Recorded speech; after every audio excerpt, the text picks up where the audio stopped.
Sometimes a confusion comes up when we speak of Purush in Prakriti, also translated as will in nature. Purush and Prakriti are more referred to the divine aspect, Shiv Shakti aspect, whereas the English translation of will in nature more mentally and definitively limit us to the individual aspects. What is the difference? Individual will entails ambition, desires at a base level. Individual nature entails survival and enjoyment at a base level. Now, this means what? When we live on the basis of that we must get a good education, to get a good job, to get good money, to have nice things in a nice family, to have people to like us, we have certain thoughts of indignation or pride or competition, logic, niceties, the whole social setup of things, so on and so forth. All this falls under the individual will. Our ambitions, we must make our empire, we must make our name, we must get fame, we must have our nice, whatever it is that we're after. That is our driving force at that point in time when we're acting from our individual will. Likewise, on the individual nature part, we're more subject to our hunger, our sleep, our motions of different things, our certain emotions, individualistic love, jealousies, sadness, anger, feeling hurt, thoughts of abandonment. We go through a whole schedule of waxing and waning, emotions and thoughts that have opposites, duality. They have their counterparts between which we swing back and forth from. Now, because these are garbs, these are part of the mind, they are part of the ego, they are part of the world that man has created in our own head, of course, but we implement it in our life as well. The whole process is going from this area of will in nature to going back to our divine will in nature. Divine will in nature now entails the greatest good for all on a soul level. Now, having a nice car and money and a nice family and lots of friends and a place to go to as far as for frivolity and so on and so forth, all that is nice. But do we understand life from it? Does our compassion increase from it? Does our gratitude increase from it? Does our peace increase from it? Does our joy increase from it? Do we understand the connectivity of things?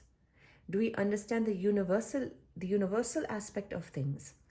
Do we see ourselves as a soul, or do we see ourselves as the body and its needs?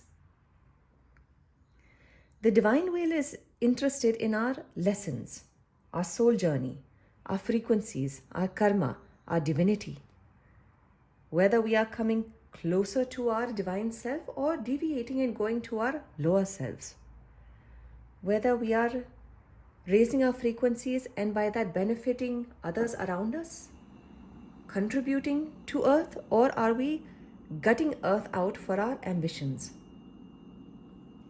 Divine nature, compassion rather than individualistic love.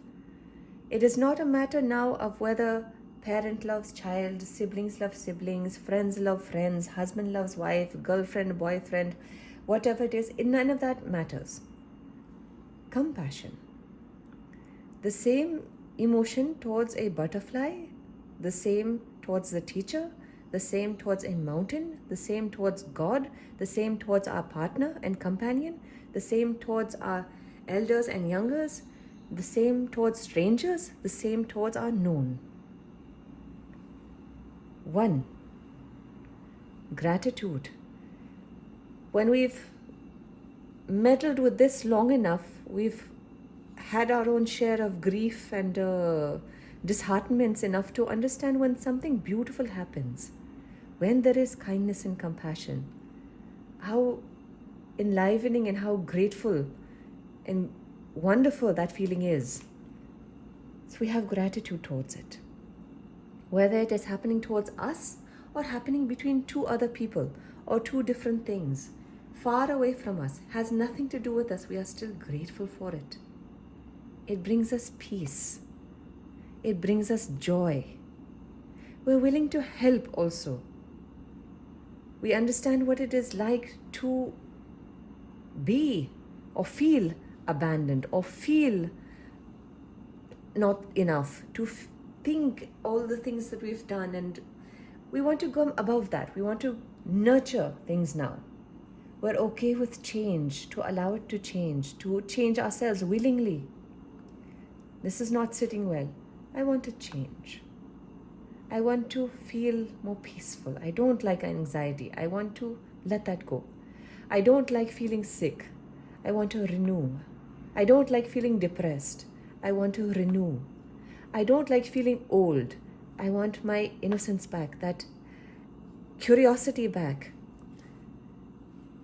Uniting. There is not me, you, them, others, we, here, there. Everything is one. The entire planet is our children. The entire planet is our parent. The entire planet is our teachers. The entire planet is our student. The entire planet is our own, as is the entire universe. This is our divine nature. It is not something we have to contemplate or cognitively conjure. It is there in our nature. When we get rid of all of this, what is left is this: kindness, not niceness. Nice is smiling. A con artist also smiles.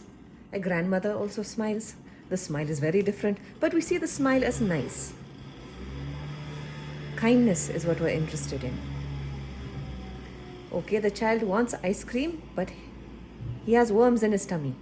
So we won't give him sweet. We won't give him sugar. We'll give him something that is more healthy. We'll give him a carrot. We'll give him something that he may not like at the time because he does not understand. Likewise, the divine does the same thing to us. What we want and what we chase and what we fight for may not be so good for us.